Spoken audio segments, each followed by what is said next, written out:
Wow, what a week it's been in the world of basketball. Playoff intensity is on full display across the league, and I've been absolutely living for these matchups. There's something magical about postseason hoops. The heightened stakes, the tactical adjustments, the way players elevate their games when it matters most. Before we dive into today's crucial update, I just want to express my gratitude to all of you who've been supporting this channel throughout the season. Your engagement keeps us motivated to deliver the most insightful coverage possible. If you're enjoying our playoff content so far, take a quick second to hit that like button as we break down what could be a major development in the Eastern Conference playoff picture. The defending champion Boston Celtics kicked off their postseason campaign with a convincing 103-86 victory over the Orlando Magic at TD Garden. But behind the impressive scoreline lurks a potentially concerning storyline for Celtics fans. Despite the commanding win, health questions surrounding Boston's superstar duo of Jason Tatum and Jaylen Brown have emerged as the primary subplot of this opening round series. These injury concerns, while downplayed by the organization, could significantly impact the Celtics' chances of becoming the first team to repeat as NBA champions since the Golden State Warriors accomplished the feat in 2017 and 2018. Game 1 featured a trademark Celtics performance, a balanced offensive attack complemented by suffocating defense, particularly in the second half. Derek White emerged as the unexpected hero, pouring in 30 points including a scorching 7 of 12 performance from beyond the arc. Drew Holiday provided the defensive spark that changed the game's momentum in the third quarter, while sixth man of the year frontrunner Peyton Pritchard contributed 18 points off the bench. After trailing by a point at halftime, Boston outscored Orlando 30-18 in the pivotal third quarter, holding the Magic without a field goal for an excruciating 7-minute stretch that effectively decided the contest. The win, however, was overshadowed by a concerning moment involving Jason Tatum late in the third quarter. The five-time All-Star took a hard fall after being fouled by Orlando's Kentavious Caldwell-Pope while driving to the basket, a collision that resulted in a flagrant foul call. Tatum landed awkwardly on his right wrist and immediately clutched it while grimacing in pain. Though he remained in the game after the incident, the image of Boston's franchise cornerstone in visible discomfort sent shockwaves through TD Garden and across Celtics Nation.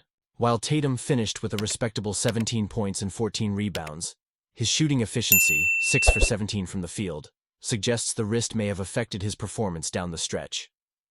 Post-game, Tatum attempted to minimize concerns about the injury. "I just landed on it," Tatum told reporters in the locker room. "It was throbbing for a second. It just kind of went away."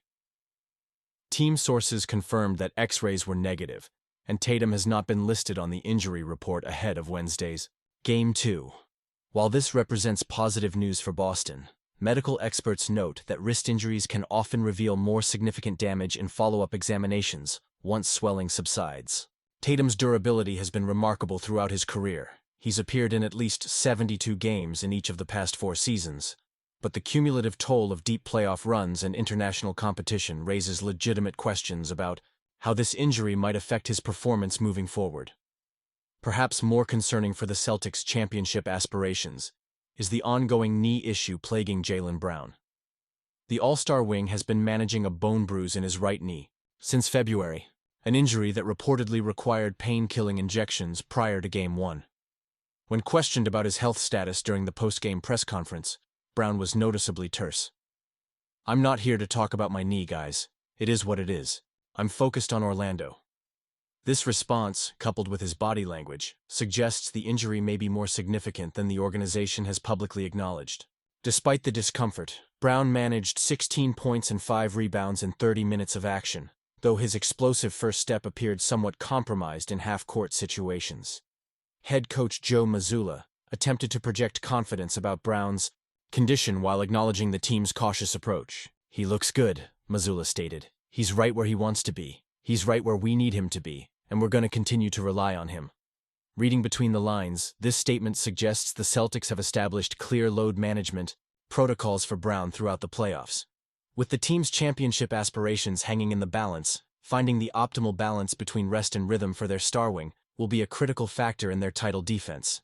Sources close to the organization indicate that Brown's minutes will be carefully monitored, particularly in back-to-back situations and during stretches where Boston establishes comfortable leads. The broader implications of these health concerns extend beyond the current series against Orlando. While the Celtics demonstrated in Game 1 that they possess sufficient depth and talent to overcome a Magic team that shot just 34% from the field, and an abysmal 6 of 32 from beyond the arc, advancing deeper into the playoffs will require Boston's superstar duo at full strength. Potential matchups with Philadelphia or New York in the second round, followed by a possible Eastern Conference Finals showdown with Milwaukee or Miami, would test the Celtics' resilience even with a fully healthy roster.